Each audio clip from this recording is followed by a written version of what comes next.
राजस्थान में चंबल नदी पर बने बांधों की सेहत सुधारने की तैयारी है। जल संसाधन विभाग ने केंद्रीय जल आयोग से राय लेकर नए सिरे से कोटा बैराज, जवाहर सागर और राणा प्रताप सागर बांध की मरम्मत के लिए 182 करोड़ से अधिक का प्रस्ताव भेजा है।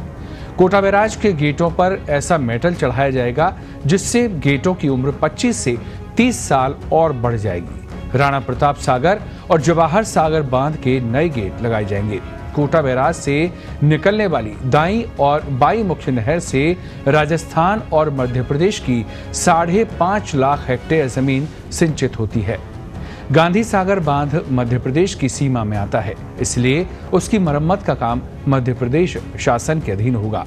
केंद्रीय जल आयोग और जल संसाधन विभाग ने तीनों बांधों के सिविल स्ट्रक्चर की रोबोटिक जांच करवाई थी। रोबोट के जरिए पानी के अंदर सिविल स्ट्रक्चर की पूरी वीडियोग्राफी और अंडर वाटर सर्वे कंप्यूटराइज्ड जांच करवाई गई थी। इसकी पूरी रिपोर्ट सॉफ्टवेयर के जरिए तैयार की गई थी, जिसमें स्ट्रक्चर के क्रैक और नुकसान के बारे में भी बताया गया था। जल आयोग के एक्सपर्ट की टीम ने बांधों की सुरक्षा को लेकर अध्ययन किया था, जिसमें बांधों की मरम्मत बहुत जरूरी बताई गई थी। Dam rehabilitation equipment project DRIP के तहत चंबल के तीनों बांधों का जीर्णोद्धार होना था। पूर्ववर्ती राज्य सरकार ने बजट में जीर्णोद्धार की घोषणा भी की थी। वर्ल्ड बैंक से राशि जारी होने के बाद राज्य सरकार ने राणा प्रताप सागर, जवाहर सागर और कोटा बैराज के जीर्णोद्धार के लिए 182.78 करोड़ रुपए की वित्तीय स्वीकृति जारी की। इसमें हाइड्रो मैकेनिकल, सिविल, इलेक्ट्रिफिकेशन के काम होने थे, लेकिन 3 बार टेंडर जारी होने के बाद भी किसी ने इसमें भाग नहीं लिया। इस कारण अब नए सिरे से प्रस्ताव तैयार कर वर्ल्ड बैंक को भेज गए हैं। कोटा बैराज की स्थिति पूर्ण तरह से सुरक्षित है और इसको जो अभी जो है डैम रिहेबिलिटेशन इम्प्रूवमेंट प्रोजेक्ट के अंदर 186 डैम देश भर में जो चयनित किए गए थे, उसको अब नवीनतम टेक्नोलॉजी पे ले जाने के लिए इनमें सरकार ने जो है बजट मंजूर किया था। कोटा बैराज, जवाहर सागर और कोटा तीनों के लिए 186 करोड़ रुपए मंजूर हुए थे, जिसकी निविदाएं भी आमंत्रित हुई थी, जिसमें पूर्णतया इन गेटों का रिनोवेशन, गेट का चेंज करना, रबर सील, वायर रॉक और ऑटोमेटिक इसका जो है संचालन करने का समस्त जो है लेटेस्ट टेक्नोलॉजी में लाने का था।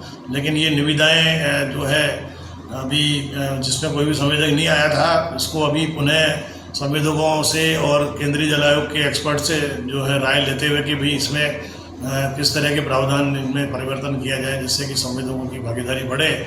तो उसके उपरांत दिनांक 15 जुलाई को है केंद्रीय जल आयोग में मीटिंग आयोजित करके जो भी डायरेक्शन इशू हुए थे उसके अकॉर्डिंगली बजट इसका जो है एस्टीमेट रिवाइज करके और इसके प्रस्ताव दोबारा अभी केंद्रीय जल आयोग इसके मार्फत वर्ल्ड बैंक को गए हुए हैं। वहाँ से इसकी मंजूरी मिलते ही शीघ्र ही जो है प्रशासनिक वित्तीय स्वीकृति जारी होगी और उसके उपरांत इसके पुनः निविदाएं आमंत्रित की जाएंगी।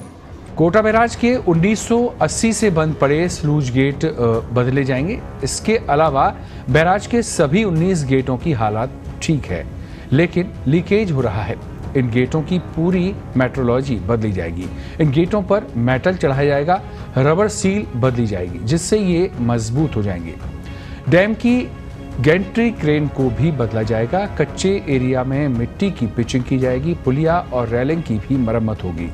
Down stream rock stabilization, slipway bridge, control room और चंबल रेस्ट हाउस की मरम्मत और सुदृढ़ीकरण का काम भी किया जाएगा। बांध के गेट पानी में रहते हैं, इस कारण जंग लग जाता है। इन पर पहली बार मेटल चढ़ाया जाएगा। स्वचालित स्काडा सिस्टम से भी इन्हें जोड़ा जाएगा। इसी तरह जवाहर सागर बांध के सभी 12 गेटों की लाइफ खत्म हो चुकी है। ऐसे में सभी गेटों को बदला जाएगा।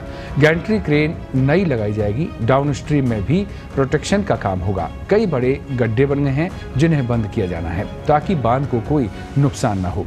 बांध के कैचमेंट एरिया में फ्लड से सड़क और मिट्टी कट गई। इस जगह पर प्रोटेक्शन वॉल का निर्माण किया जाएगा। राणा प्रताप सागर बांध में सभी 17 गेटों की लाइफलाइन खत्म हो चुकी है। सभी गेट नए लगाए जाएंगे। स्लूज गेट बंद पड़े हैं, उन्हें बदला जाएगा। गैंट्री क्रेन को भी बदला जाएगा। ब्रिज की मरम्मत और डैम के ब्रिज के दोनों तरफ सेफ्टी वॉल टूट गई है, उसे दोबारा से बनाया जाएगा। इसके अलावा लाइटिंग, जनरेटर और बंद पड़े उपकरणों की मरम्मत का भी काम किया जाना है। कोटा से रणजीत सिंह सोलंकी की रिपोर्ट।